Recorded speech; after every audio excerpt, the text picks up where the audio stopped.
Howdy, this is Melody Allen with the Patriots Revival podcast here at the Texas GOP convention, and we are talking to Wes Virdell, who is the Texas director of GOA, but more importantly, won a primary election in House District 53, correct? That Wes? is correct, yep. Thank you for being with us today. Thank you. We ran against Andrew Murr after he led the Paxton impeachment, and then he dropped out 5 months into the race. They recruited another guy, and then we beat that guy. So, kind of refresh my memory. Didn't you run against Andrew Murr back in the 2020? Was that the 2022? I did. So I jumped in that race. The redistricting had occurred. Murr had made several votes that I was unhappy with. One of them was an abortion vote, and there was an amendment filed during the House rules to take up all bills regarding abortion before naming any roads or bridges, and he voted yes on it. Then in the House Journal, he wrote, "I meant to vote no on this," which is just crazy. Wow. So lots of bad votes, and then he wouldn't support some of our gun legislation in 17 and 19, and so the redistricting pulled us into it, and then he didn't know that I was coming for him. So right. Yeah. Well, and then when you filed for this last election, didn't he wait kind of towards the end before he made his decision? He didn't end up. Did he? Well, he had initially said, so Texas Monthly did an interview with him, and they had quoted him, and he had said, "I will be running again. I want the district to decide." Right. And then 5 months later, Dade Phelan paid for a poll for him for in the district. And the next week he dropped out of the race, and then that weekend he was censured by the Republican Party of Texas. Yeah, and for those of you guys who don't know who Andy Murr is, he led the charge. He was the House impeachment manager of our Attorney General Ken Paxton. But Wes stood up. I mean, you saw that he needed to go. He was what we like to call a bad apple, or as Matt Long, who is in your area, calls a transpublican. So thank you very much for answering the call and standing up, especially for all of us grassroots Texans. You don't know how happy we are that you got elected. I appreciate it. I'm a grassroots guy too. I've been going to the Capitol since 2011, so this is just carrying it on in another form now. So, well, great. So how does that impact your role with GOA? Maybe let's talk a little bit about GOA. I do have to step down because we're a C4, and I can't be employed by a C4 and a state rep at the same time. But the good news is I can be employed by a C3, so they'll move me over to Gun Owners Foundation, and then I'll just focus on gun education throughout the country. Okay, great. So, and how long have you been involved with GOA? Full-time employee for 2 years as a state director. For 2 years before that, I was a Hill Country coordinator as a volunteer for them, traveling around the area, talking to groups. And then prior to that, I was but I was an activist coming to the Capitol. And they had come in about 2018 really strong, because before they were mainly focused on federal. 2018, they started, Texas, I think, was the first state that they really got involved in legislation in the state. And then now that's kind of been the trend across the country, where we're putting in more state directors across the country to affect state legislation also. So I do have a GOA question for you, and one of my viewers said, "Hey, if you're gonna talk to Wes Virdell, I would like to know this." So, and for those of you who don't know, GOA stands for Gun Owners of America. Yep. And you all are different than the NRA, and we know that the NRA puts their endorsement on candidates, and it seems like a lot of those candidates are people like grassroots people like you and I that were going, "Oh my gosh, they're endorsing this candidate." So this particular viewer would like to know, what is GOA going to do to make sure that you all do not start to lean a little bit that way as transitions over? The good news is we've started differently than NRA. If you go back, and I won't badmouth them, but you can go back and research their role in the National Firearms Act of 1934 and their creation too back then.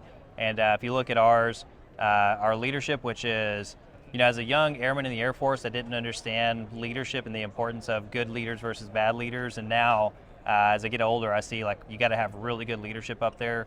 The guys that are in charge of Gun Owners of America, that are the board members and the senior VP and executive VP, there is no way those guys will ever let this organization turn into something other than what it is right now. So, do you guys do endorsements now? We do. So we endorsed Dade Phelan's opponent, not Dade Phelan, Dade Phelan's opponent. Yes. And we actually made many endorsements that were the opposite of them.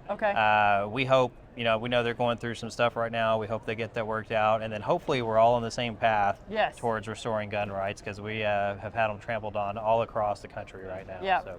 Now, you were part of the Silver Bullet Tour? I was. Yeah. So talk a little bit about that and how that was, and the experience of helping out those candidates. It was great. It's important that we all bond together and that we're communicating together what we want to see and believe. And luckily, we're all of like mind. So that was a great experience for those guys. We had Brian Harrison on there.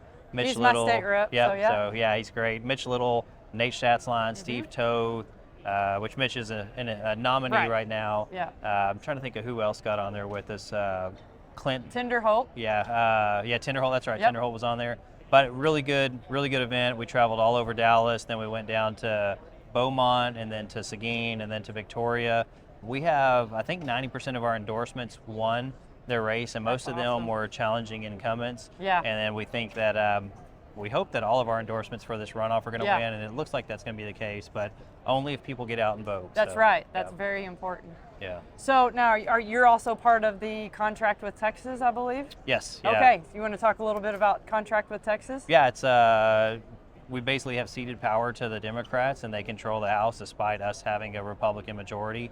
And so this contract is 12, what's the word you want to call it? Just 12 things that we want to see, that we get priorities that we expect out of the next speakers. And if you want our vote, then you have to say that you're for these. Yes. And so we're in a really good spot there. We're trying to get more legislators to come on board. The good news is a lot of people, especially the people that are here, are putting pressure on their current legislators that have not signed on it, saying, why have you not signed this pledge? So, government's controlled by those who show up. And so if anybody's watching this, reach out to your legislator. Absolutely. Ask them to sign it if they're not on it. If they won't, ask them why they haven't signed it. So. Yeah. I'm going to ask you the same question I asked my own state rep, Brian Harrison. Is, we're here at the convention, and Matt Rinaldi, our state chair, is not running again, and he has been a great voice for the grassroots and holding elected officials accountable.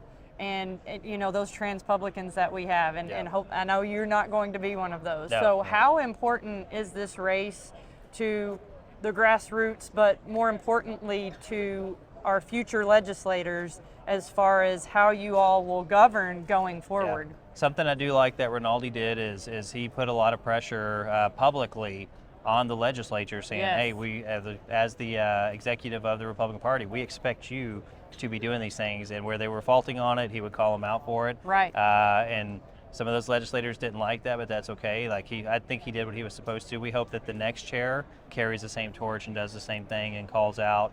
If you tell people you're Republican, you send out mailers to your district promising all these things, then you don't deliver those things or aren't fighting for those things, then they should be called out too. So it's really important we put a chair in there that will do that. Yeah.